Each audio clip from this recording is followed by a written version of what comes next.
Captivity, the war had ended, but for a group of German women taken into custody in 1945, the conflict was not yet over. These women, nurses, auxiliaries, and a handful of civilians swept up in the chaos, found themselves behind barbed wire in an American-run camp. They expected punishment. They expected humiliation. For years, German propaganda had told them that Americans were merciless, crude, eager to strip their enemies of dignity. Instead, they discovered something they had not anticipated: the chance to feel human again. The first days, the barracks they were housed in were stark but sturdy: wooden walls, iron bunks, thin mattresses filled with straw. They slept restlessly, clutching thin blankets against the night cold. Most had not bathed properly in weeks. In the final months of war, water had been scarce, soap almost impossible to find. Dirt clung to their hands, grease matted their hair, and lice whispered through the crowded bunks. For the women, this lack of cleanliness was more than discomfort. It was shame. In German households, neatness and hygiene had always been marks of discipline. Now, stripped of supplies, they felt stripped of identity. Whispers of rumor. One morning, a guard strode through the camp with an announcement. A group of prisoners would be escorted to the shower facility. The words sent a shiver through the barracks. Showers. The women looked at one another in silence, their thoughts darkening. Memories of whispered stories about showers in camps back in Europe haunted them. Fear gripped their chests. Was this a trick? A cruel euphemism for something unspeakable? Some began to cry quietly. Others clenched fists, whispering prayers under their breath. When the guards returned later with buckets of supplies, towels, brushes, and bars of soap wrapped in paper, confusion deepened. Soap? Real soap? The prisoners exchanged bewildered looks. Ooks! It seemed impossible.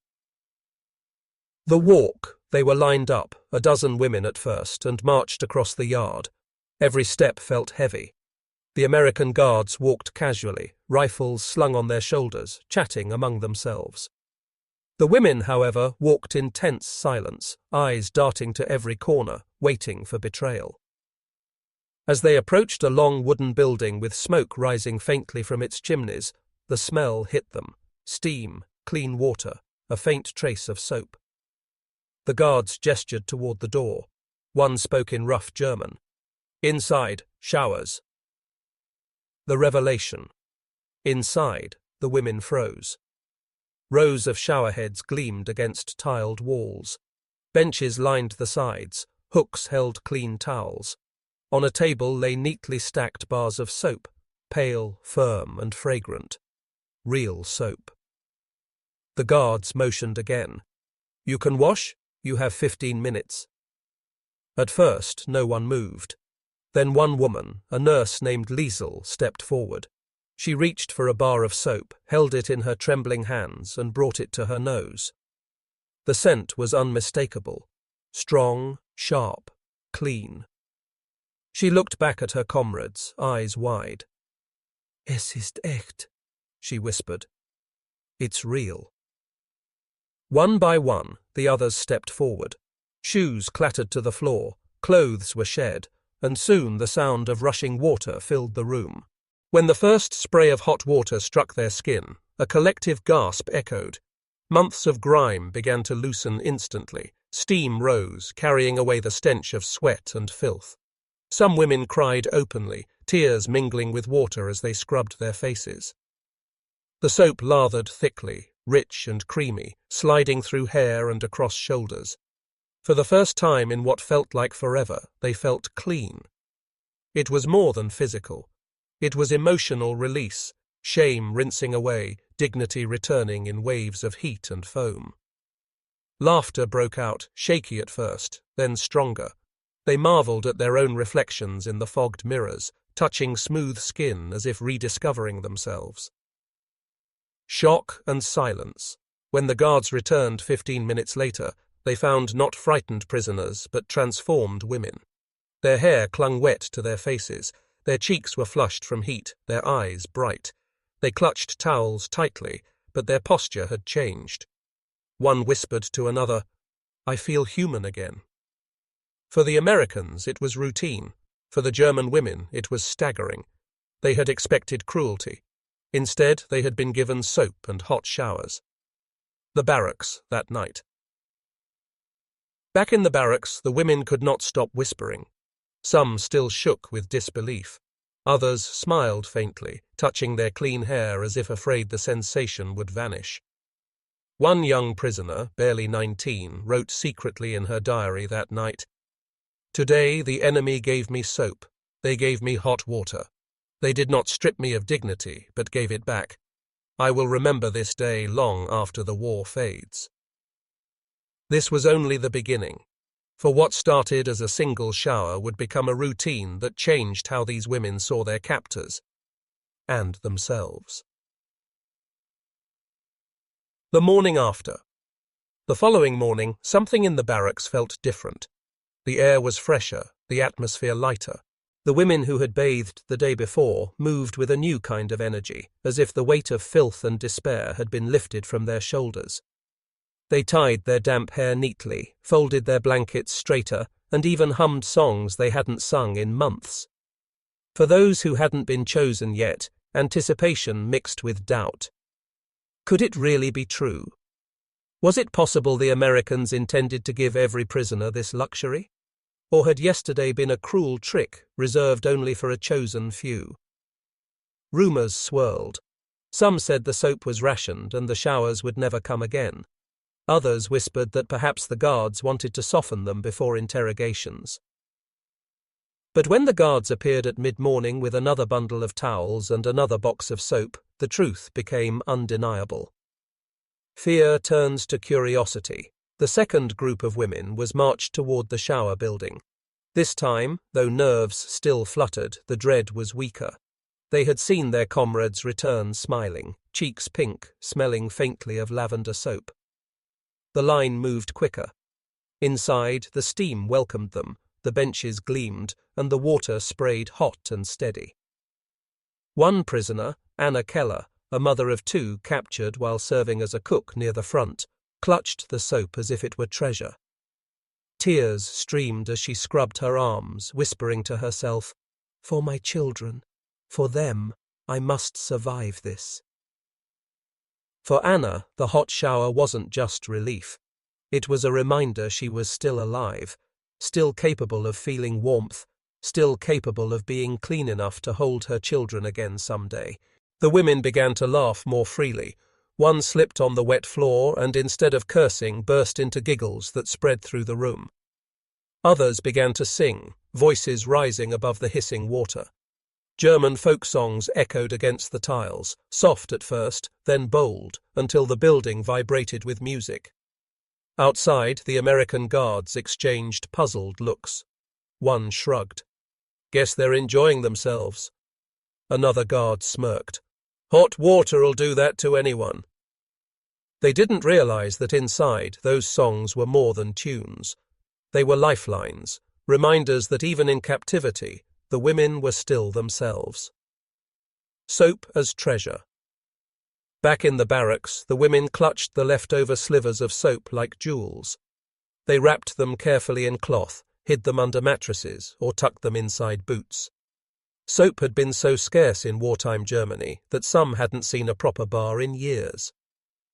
At night, the faint scent of soap lingered in the air, lavender, pine, and faint citrus, mixing with the musty smell of straw and blankets.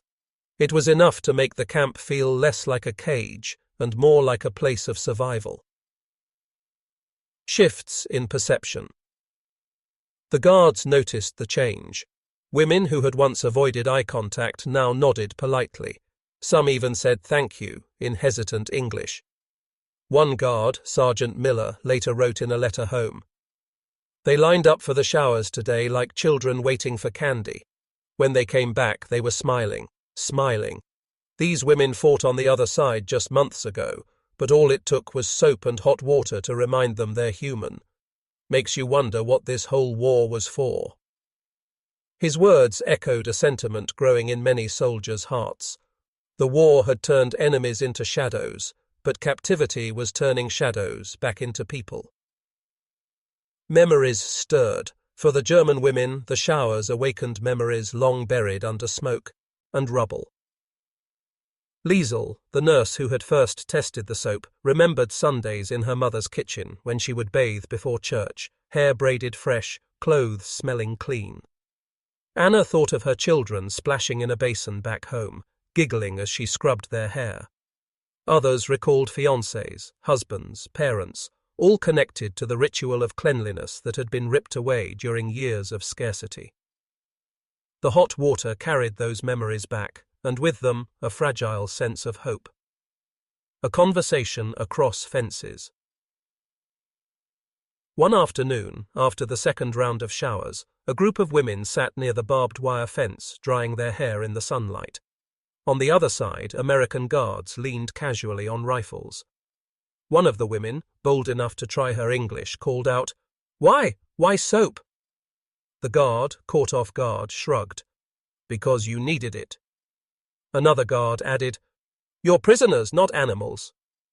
The women fell into stunned silence. For years they had been told Americans saw them as less than human. Yet here, across the fence, came words of dignity. The power of dignity restored. It was a revelation. For the German women, the showers were not just about hygiene. They were about dignity. The chance to look at themselves and see people, not captives. Clean hair, fresh skin, soap-scented hands. These were small details, but in captivity, small details became salvation. They whispered among themselves late at night, "Perhaps the Americans are not what we thought." One woman added quietly, "Perhaps we are not what they thought either." By the third week, the showers became routine. Twice a week, groups were escorted, soap distributed, water flowing. The fear had vanished, replaced by eagerness. Each shower was not just cleansing but transformative, a reminder that even behind wire, life could feel almost normal. And slowly, as soap and steam softened hardened hearts, the German women began to change their view of captivity, and of their captors. But the greatest revelation was yet to come. Because in the weeks ahead, these women would not only be given cleanliness, they would be given a chance to laugh, to sing, and to believe, for the first time since the war began, that survival could mean more than just breathing. Spring arrives. By the time spring rolled into the camp, the women were no longer the hollow-eyed captives who had first arrived months earlier. Their faces had color again, their hair, though cropped short by necessity, shone clean in the sunlight. They no longer clutched themselves in shame, but walked with small traces of confidence, shoulders back, heads lifted. The routine of hot showers and soap had become as important as food. Twice a week, groups were led to the building, steam curling from its roof like a beacon. It was still a prison camp, still surrounded by fences and armed guards, but within those walls, something had shifted. A day in the kitchen. One afternoon, a handful of women were assigned to help in the American kitchen. Their task was simple: peel potatoes, scrub pans. But what struck them most wasn't the work. It was the smell. Bacon sizzling, onions frying, and, of course, coffee percolating. The head cook, a stout sergeant from Kentucky, barked orders without malice. He noticed the women glancing shyly at the soap stacked near the sinks. With a grunt, he tossed them a bar. "Wash up, clean hands, clean food." They obeyed instantly. The sensation of lathering a sink, warm water rushing over their fingers, felt almost surreal. One woman whispered to another, "It feels like home." When they returned to the barracks that evening, their hands smelled faintly of soap and onions. For hours, they lifted their palms to their faces, as if inhaling a memory. The guard who smiled. Not all guards were distant. One in particular, Private Robert Lane, had a habit of smiling at the prisoners. He didn't leer or mock. His smile was quick, genuine, a flash of humanity before duty resumed. One day, as a group exited the showers, hair dripping and towels clutched, he said softly, "Better?" The women froze, stunned by the question. Then, cautiously, one replied, "Ja, better." It was the first time many of them had admitted aloud that they felt grateful.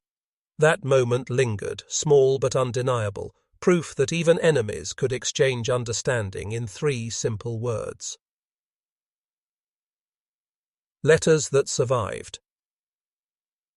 Several women managed to write letters home, though censors cut through many lines. One fragment survived in a Bavarian family archive. "They gave us soap. Can you believe it? Soap. And hot water. I thought I would never feel clean again. It is strange. I thought they would treat us like animals, but instead they gave us back our dignity. I will never forget the steam, the smell, the way my skin felt smooth again. Tell the children, their mother is still a woman, not just a prisoner."